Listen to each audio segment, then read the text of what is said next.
विद्यार्थी मित्रांनो, how are you doing? I hope you all are doing well. And as we know, we just celebrated Makar Sankranti. So that's why I choose the topic Makar Sankranti for today's video. Because I thought that in this video or through this story, we will not improve our English, but also we will collect some new information about Makar Sankranti. So let's start and get ready for learn new things. तर बघा, आज आपण मकर संक्रांतीबद्दल काही माहिती घेणार आहोत. त्याचबरोबर काही नवीन वर्ड पण आपल्या कानावर येणार आहेत. त्याचबरोबर स्ट्रक्चर कसे फॉर्म होतात हे आपण बघणार आहोत. आणि ॲज युजल या स्लाइडच्या शेवटी तुम्हाला मिळणार आहेत सगळे वर्ड जे आपण यामध्ये शिकूया. तर तुम्ही याचा स्क्रीनशॉटही घेऊ शकता किंवा you can jot down in your notebook. Okay, तर चला करूया सुरुवात. बघा, आपलं फर्स्ट जे वाक्य आहे ते आहे, Makar Sankranti is a festival of flying kite. हे तर आपल्या सगळ्यांना माहिती आहे की या दिवशी आपण काय करतो, पतंग उडवतो. म्हणजेच हा सण कसा आहे, पतंग उडवण्याचा सण आहे. फेस्टिवल म्हणजे काय, मग सण. Also it is a festival of तिळगुळ. म्हणजेच तिळगुळ घेतो आपण, तिळगुळ वाटतो. तर हे कशाचा सण आहे, मग तिळगुळचा पण सण आहे. This festival is also known by different name in different state. आता एवढंच समजून घेऊ आधी. This festival is also known म्हणजे हा जो सण आहे हा अजून कसा, बघा, कुठे कुठे सेलिब्रेट केला जातो आणि कुठल्या नावाने सेलिब्रेट केला जातो. डिफरंट म्हणजे वेगवेगळ्या नेम आणि नाव, वेगवेगळ्या नावाने डिफरंट स्टेट, वेगवेगळ्या राज्यामध्ये सेलिब्रेट केला जातो. किंवा त्याला वेगवेगळ्या राज्यामध्ये कुठल्या नावाने ओळखलं जातं हे सांगितलेलं आहे. इज नोन, नोन म्हणजे काय, ओळखल्या जाणे. तर मग तो कसा ओळखला जातो, म्हणजे कोणत्या नावाने ओळखला जातो हे बघा. Such as Pongal in Tamil Nadu. आता तामिळनाडूमध्ये याला पोंगल असं म्हणतात. लोहरी इन पंजाब, पंजाबमध्ये त्याला लोहरी असं म्हणतात. आणि उत्तरायण इन गुजरात, म्हणजेच गुजरातमध्ये त्याला उत्तरायण असे म्हणतात. ठीक आहे, समोर बघूया. तिळगुळ is made of sesame seeds and jaggery. Jaggery म्हणजे काय, गुळ. ठीक आहे, आणि सीसम सीड्स तुम्हाला माहिती आहे, तीळ म्हणजेच तिळगुळ. तिळगुळ कशापासून बनतात, मेड ऑफ म्हणजे ज्यापासून बनणे. मग कशापासून बनवलं जातं किंवा त्याचं मिश्रण काय आहे तिळगुळाचं, तर मिश्रण काय आहे त्याचं, तीळ आणि गुळ. ठीक आहे, त्यालाच आपण तिळगुळ असं म्हणतो. समोर बघूया. People take holy dip as it is believed to purify the soul and wash away sin. Sorry, इथं सिनचं स्पेलिंग रॉंग आहे. सिन म्हणजे काय, पाप. तर बघा, पीपल टेक काय करतात, लोक घेतात, काय घेतात, होली डीप. होली डीप म्हणजे काय, तुम्हाला नदीमध्ये आपण स्नान करतो हे माहिती आहे ना. तर आपण काय करतो ना, असं नाक दाबून आतमध्ये, नदीच्या आतमध्ये जातो आणि परत वरती येतो. म्हणजे मुंडकं काढतो आपण वरती, बरोबर आहे. त्यालाच होली डीप म्हणतात. म्हणजे पवित्र असं स्नान आपण त्यामध्ये करतो. आणि असं मानलं जातं की ते प्युरिफाय सोल. प्युरिफाय करणे म्हणजे काय, शुद्ध करणे. कशाला शुद्ध करतात ते, सोल. सोल म्हणजे तुमच्या आत्म्याचं जे शुद्धीकरण आहे त्या होली डीपमुळे ते होतं. आता आपण पंढरपूरमध्ये जातो ना, असं मानलं जातं. इट इज बिलीव्ह, काय बिलीव्ह, की आपण जर तिथं आंघोळ केली तर तिथं आपले पाप निघून जातात, धुतल्या जातात. मग त्याच्यासाठी काय वर्ड आहे, wash away sin. Wash away म्हणजे धुतल्या जाणे. सिन म्हणजे काय, पाप. तुमची जी पाप आहेत ती धुतल्या जाते. कुठं, कशी, जेव्हा तुम्ही होली डीप म्हणजे पवित्र असं स्नान करतात त्यावेळेस असं मानलं जातं की ते तुमच्या आत्म्याचं देखील शुद्धीकरण करतं. प्युरिफाय करणे म्हणजे काय, शुद्धीकरण करणे. आणि आत्म्यासाठी सोल या शब्दाचा वापर केलेला आहे. ठीक आहे, समोर बघूया. People worship the sun on this day offering prayers for prosperity, health and wellbeing. Some also conduct puja at home or visit temples. बघा, लोक वर्शिप करणे म्हणजे काय, पूजा करणे. ठीक आहे, लोक काय करतात, पूजा करतात. कशाची पूजा करतात, the sun on this day म्हणजे या दिवशी लोक सन म्हणजेच काय, सूर्याची पूजा करतात. इथपर्यंत क्लिअर आहे. ऑफरिंग प्रेयर्स म्हणजे त्यांची प्रार्थना करतात. प्रेयर म्हणजे काय, प्रार्थना करणे. वर्शिप म्हणजे पूजा करणे, म्हणजे सूर्याची पूजा करतात, प्रार्थना करतात. फॉर प्रॉस्पेरिटी, प्रॉस्पेरिटी म्हणजे काय, भरभराट. हेल्थ अँड वेलबिईंग म्हणजेच की तुमचं आरोग्य आणि तुमचं कल्याण यासाठी ते सूर्याकडे प्रार्थना करतात. Some also conduct puja at home or visit temples. बघा, आता कंडक्ट पूजास म्हणजे काय, आपण पूजा घालतो ना, आपण काय करतो त्या दिवशी घरोघरी पूजा घातली जाते. तर हे जे आहे ना, पूजा घालणे किंवा पूजा अरेंज करणे किंवा आयोजित करणे, आपण ज्याला मराठीमध्ये आयोजित करणे म्हणतो, तर त्यालाच तुम्ही कंडक्ट हा शब्द यूज करू शकता. की या दिवशी लोक पूजा कंडक्ट करतात त्यांच्या घरी किंवा टेम्पलला व्हिजिट देतात. टेम्पल म्हणजे काय? मंदिरामध्ये जातात, त्यांच्या चांगल्या आरोग्यासाठी ते प्रार्थना करतात, वेलबिंग म्हणजे त्यांच्या कल्याणासाठी. असं भरपूर असतं या दिवशी. म्हणजे कापणीसाठी असो किंवा स्वतःच्या हेल्थसाठी असो, त्यासाठी लोक प्रार्थना करतात आणि सूर्यदेवाची पूजा करतात. ठीक आहे, समोर बघूया. It is a time to express gratitude to the solar deity Surya. आता बघा, इट इज टाइम म्हणजे ही वेळ, हे स्ट्रक्चर बघा. It is a time to म्हणजे तुम्ही बऱ्याच वेळेस म्हणतात ना, आता ही वेळ आहे असं करण्याची, त्यावेळेस इट इज अ टाइम टूचं स्ट्रक्चर यूज केलं जातं. जेव्हा तुम्हाला कोणाला काही बोलायचं आहे की हां आता ही वेळ आहे असं करण्याची तसं करण्याची, तुम्ही त्याला it is a time to सोबत फॉर्म करा. ठीक आहे. So it is a time to express gratitude म्हणजे एक्सप्रेस करायचं म्हणजे काय करायचं? व्यक्त व्हायचं, व्यक्त करायचं. ग्रॅटिट्यूड म्हणजे काय? की आभार. त्याचे जे आपण ज्याला कृतज्ञता असं म्हणतो का, आपली कृतज्ञता. सोलार डायटी सूर्य, सोलार डेटी सूर्य. सूर्य म्हणजे काय? आपला जो सूर्य आहे त्याच्याप्रती आपल्या ज्या भावना आहे की नाही, सूर्यामुळे आपल्याला प्रकाश मिळतो, ऊर्जा मिळते, आपले पीक चांगले राहते, बऱ्याचशा गोष्टी आहेत. तर या दिवशी आपण त्याचं आभार प्रदर्शन करत असतो. ठीक आहे.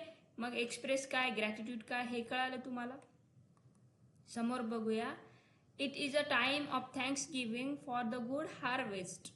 आता बघा, it is a time of Thanksgiving. Thanksgiving म्हणजे काय? धन्यवाद देणे, आभार प्रदर्शन करणे. कुणाचं आभार प्रदर्शन करायचं? The good harvest. बघा, फॉर कुणाचं नाही, फॉर कशासाठी. इथे फॉरचा अर्थ कशासाठी, म्हणजे कशासाठी आभार प्रदर्शन करायचं? Good harvest. गुड म्हणजे चांगली. ठीक आहे. हार्वेस्ट म्हणजे काय? कापणी. म्हणजेच आमची कापणी आता होणार आहे आणि त्यासाठी आपण देवाचं आभार प्रदर्शन करत असतो की नाही, मला तू माझं पीक येऊ दिलं, जगू दिलं, त्याला ऊन वारा पाऊस यापासून वाचवलं आणि फायनली आता आम्ही त्याची कापणी करत आहोत. तर यासाठी आपण काय करतो? देवाचे आभार मानतो. ही वेळ असते आपले आभार मानण्याची. कारण मला वाटतं की आता वाटत नाही, पण हा जो पिरियड असतो ना, याच वेळेस आपण कापणी करत असतो. ठीक आहे. सो समोर बघूया. It considered an auspicious time to start new venture. बघा आता, न्यू व्हेंचर म्हणजे काय? नवीन काम. ठीक आहे. इट कन्सिडर्ड असे मानले गेले. इट इज नाही, इट कन्सिडर्ड म्हणजे असे मानले गेले. अँड ऑस्पिशियस टाइम टू म्हणजे ही कशी आहे? ऑस्पिशियस म्हणजे काय? शुभ वेळ आपण ज्याला म्हणतो, ही शुभ वेळ आहे आपली नवीन व्हेंचर स्टार्ट करण्यासाठी. ठीक आहे. समोर बघूया.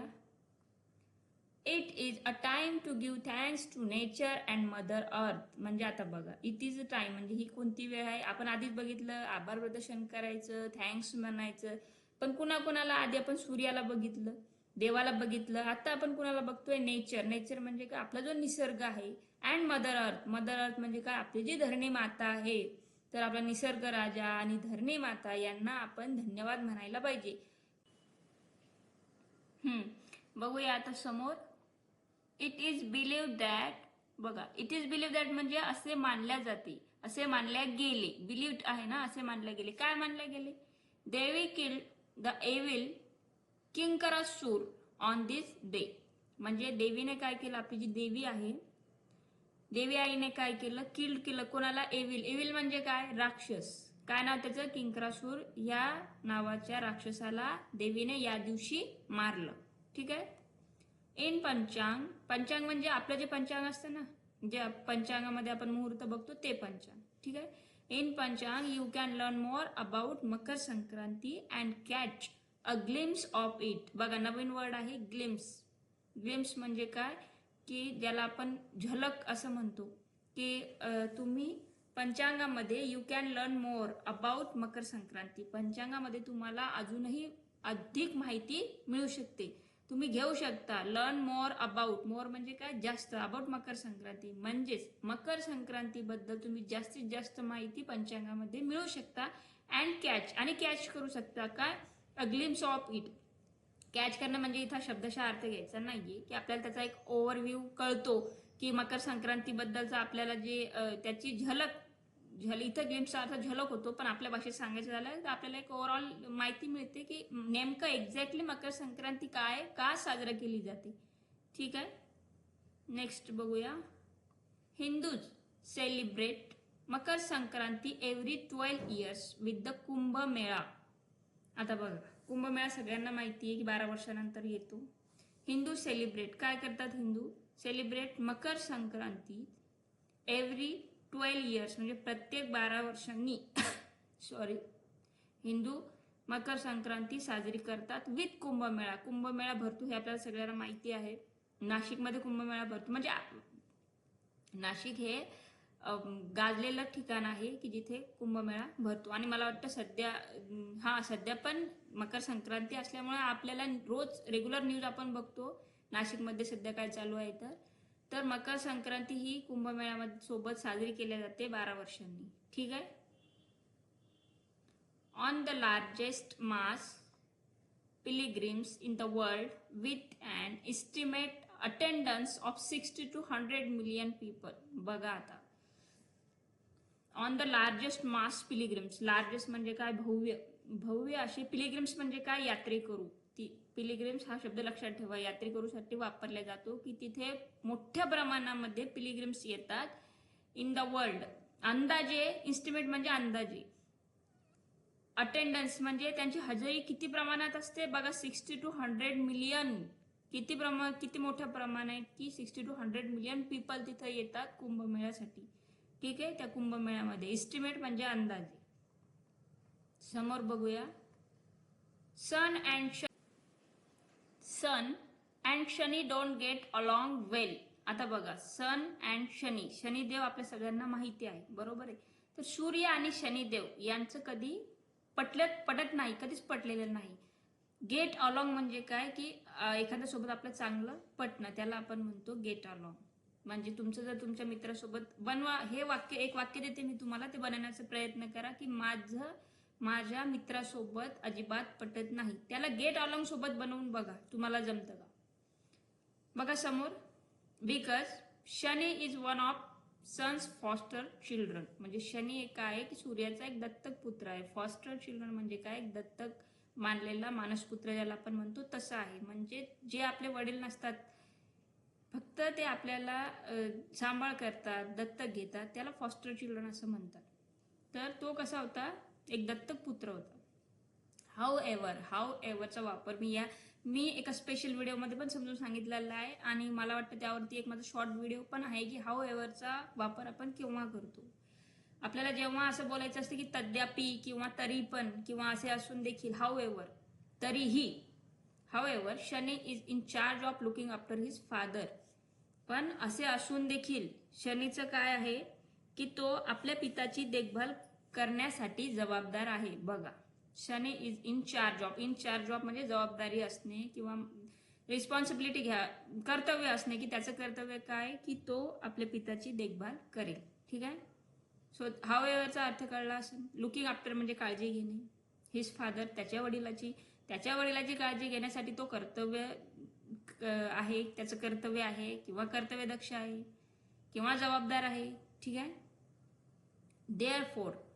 देअरफोर म्हणून this day also represents the importance of obligation. आता ऑब्लिगेशनचा अर्थ काय होतो, ऑब्लिगेशनचा अर्थ तुम्ही मला सांगा की याचा अर्थ काय होतो. तो म्हणून हा दिवस जो आहे तो रिप्रेझेंट करतो काय, महत्व, कशाचे, ऑब्लिगेशनचा अर्थ बघा तुम्हाला येतो का, किंवा मग या स्लाइडच्या शेवटी पण आहे, व्हिडिओ पॉज करून एकतर अर्थ बघा, किंवा जर तुम्हाला माहिती असेल तर फारच चांगलं. चला मूव्ह करूया नेक्स्ट सेंटेन्सला. Karidin or Kinkrant is the name of the day that comes after Makar Sankranti. बघा आता, मकर संक्रांतीच्या दुसऱ्या दिवशीचा जो वार असतो आपण त्याला करदिन असं म्हणतो, बरोबर आहे. तर त्या करदिनला हे बघा इथे दिलेलं आहे, करीदिन और किंक्रांत. आपण किंक्रांत पण म्हणतो ना, संक्रांत झाल्यावर किंक्रांत येते, तर त्याचाही इथे उल्लेख केलेला आहे.